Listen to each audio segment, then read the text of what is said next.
When I think back to how I developed my superpower of empathy, it started in childhood. I wasn't loud, I wasn't trying to stand out, but I noticed people. I remember being at John Muir Elementary School in Long Beach, California, standing at the edge of the playground, watching a group of kids corner another student. The words they used were mean. The laughter was intentional, and I remember thinking, could someone say something? Then realizing that someone is me. So I walked over. I didn't have the perfect words or a plan, but I stood close. I spoke up. Sometimes I found an adult to help. It wasn't about bravery. It felt more like responsibility. Like God was in me saying, you're supposed to do something here. My heart was racing, and I remember wondering if I had just made things harder for myself. Silence felt worse than speaking, even when I was scared.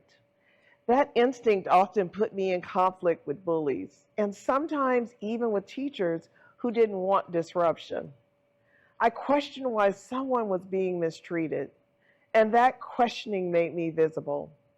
I learned something early. When you interrupt injustice, you're not always protected.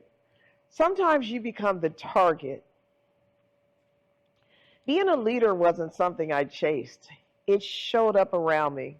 My father once told me, any room you walk into, you'll end up leading it. I didn't see it then, but he did. As I matured and found myself leading different groups, I realized he was right. The work I do today didn't start in a classroom or with a career decision. It started with awareness and a willingness to protect others, even when it was uncomfortable. That part of me never went away. It just grew. This was never something I chose. It was something I answered. And that calling still guides everything I do today.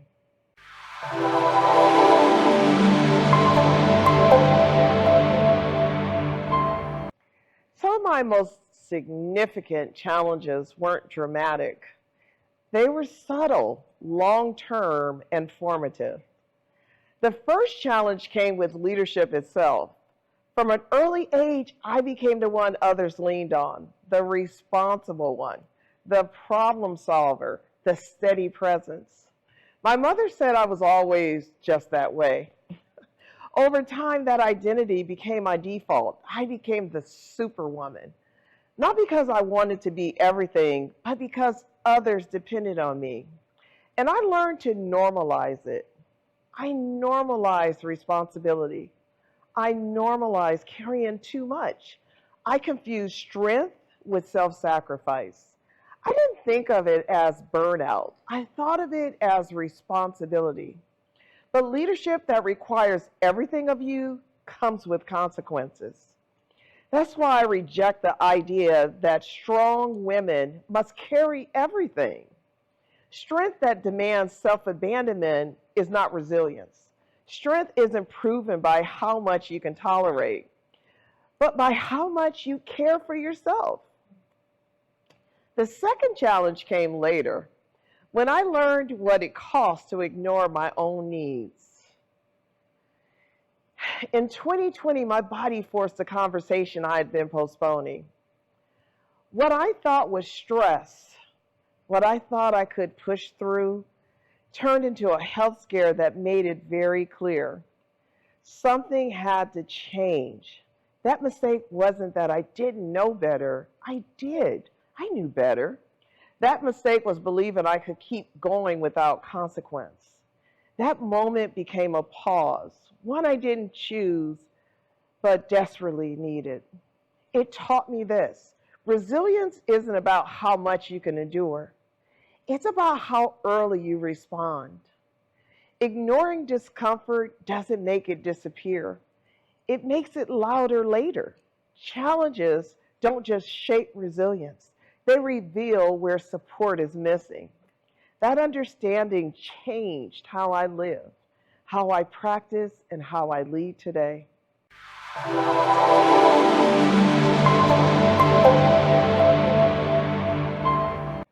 Looking back, some lessons consistently stand out. They didn't arrive all at once. They emerged over time through experience and integration. The first lesson, strength isn't proven by how much you can tolerate. Endurance is often praised, but without recovery, it becomes unsustainable. Resilience isn't built by pushing past limits. It's built by responding to your needs before limits are forced on you. That realization changed how I show my self-care. For me, self-love isn't abstract. It's how I stand grounded and engage with how I'm actually doing and feeling.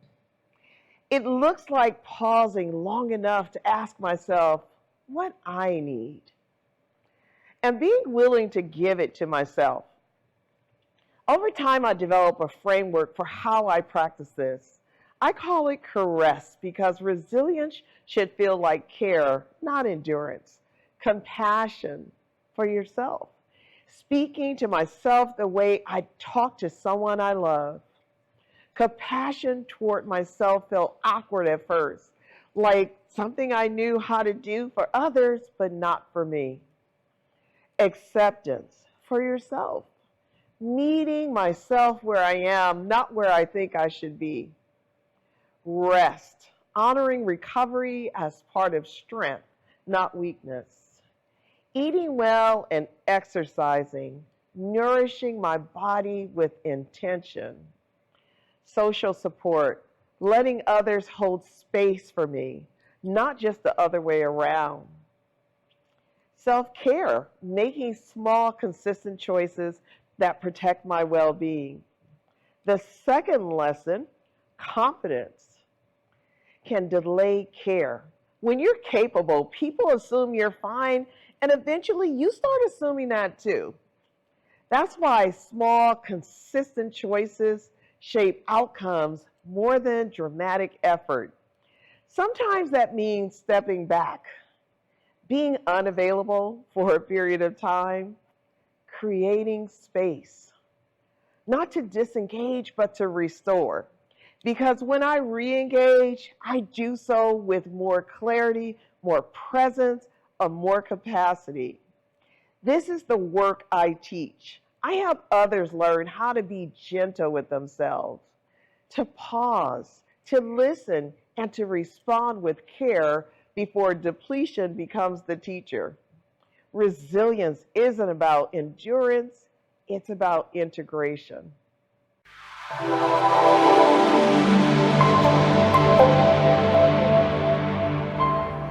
If I were sitting on a couch with my 21-year-old self, I wouldn't correct her. I would ground her. At 21, I was driven, capable, and already carrying more than I should have been. I was determined to prove myself. I thought strength meant never stopping. If I could sit with her now, I would offer her 3 principles. First, could you listen earlier, pay attention to your body and your intuition sooner than you think you need to? Listening early is an act of self-love. Your body will tell you what it needs. The question is whether you'll honor it before it demands your attention. Second, build slowly. Consistency will take you further than intensity ever will. You don't have to prove your strength through exhaustion. The work you're building doesn't require you to break yourself to matter. And third, choose alignment. Success isn't about approval, it's about sustainability. Caring for yourself isn't a detour from your purpose. It's how you stay connected to it. And if she looked back at me and said, if I slow down, who's going to hold everything together? I would tell her, you don't have to hold it all. You just have to hold yourself. You're not responsible for everyone. You're responsible for yourself first. So you can show up fully for others. That's not selfish. That's sustainable leadership.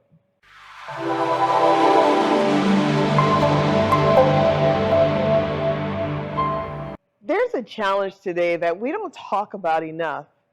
And it prevents so many capable, accomplished people from living the lives they've worked so hard to build. The problem is this: people don't have the right mindset about what strength actually requires. We've been taught that resilience means endurance, that leadership means sacrifice, and that caring for yourself is something you do after everything else is taken care of. But that belief creates exhausted people, capable but depleted, successful but disconnected. What holds them back isn't a lack of strength. It's the belief that strength shouldn't require support. This mindset says rest is optional, asking for help is weakness, and pausing means failing. I see it every single day in my practice. High-performing professionals, military families, leaders who've been holding it all together for years. They come to me capable but tired. Not because they're doing it wrong, but because they've been doing it alone.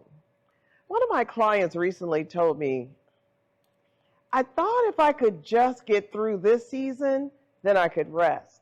And I asked her, how many seasons have you said that? She didn't answer. Her shoulders just dropped. Because fulfillment doesn't come from getting through. It comes from being present while you're in it. The solution isn't working harder or being tougher. You're tough enough. It's changing the mindset that says you have to carry everything alone. It's about building habits that support your life, not consume it. Today, I'm more intentional than I've ever been. Not because everything is perfect, but because I'm paying attention. I run a virtual counseling practice serving U.S. military families and professionals worldwide. I'm the author of Embraceable Me, Crowned with Self-Love, and Radiate Self-Love, which teach the Caress framework so others can build resilience that supports real life. I'm focused on work that is aligned, impactful, and sustainable, not just busy. What's next for me is expansion without losing the heart of the work, because the people I serve are ready for that shift, ready to lead without exhaustion, to care for others without abandoning themselves, and to build lives that feel as good as they look. That's the work. That's what fulfillment actually requires.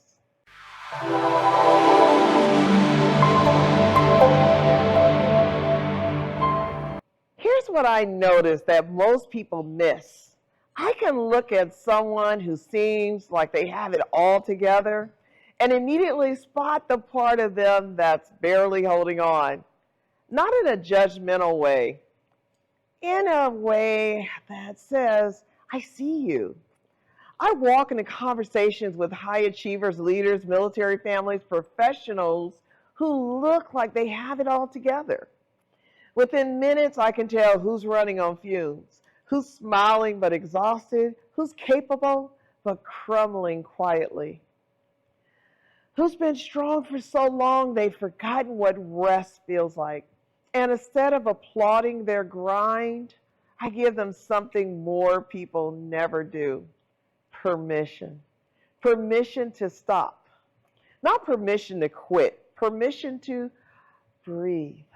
People don't come to me because they're failing. They come because they've been strong for a long time and they're tired of carrying everything alone.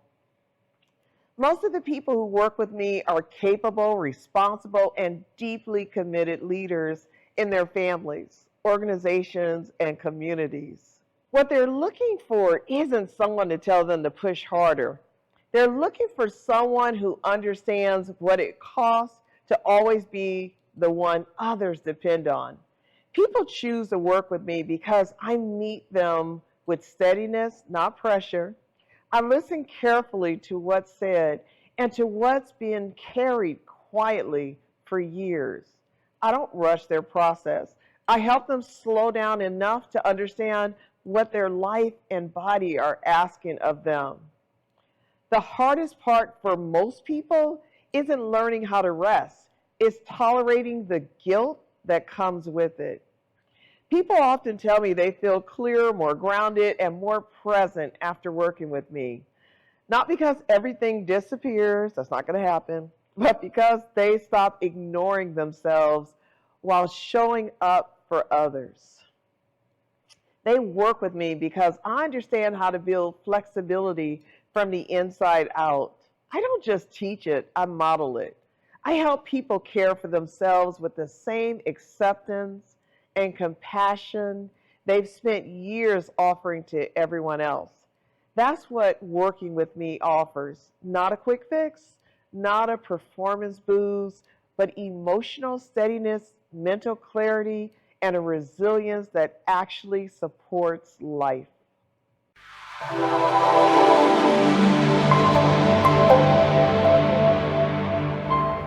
This experience has allowed me to really look at how I have been pushing and working, and how I have now learned how self-love, that radical self-love, really helps you to take care of yourself, and been able to help others start to learn the same.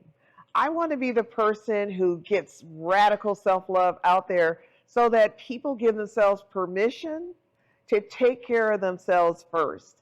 And going through this experience has allowed me to really formalize that, to put it down on paper and to think through it. So as I talk to more people about it, I'm clear about the message, and I am going to help them to find their message and learn their process and understand how important they are.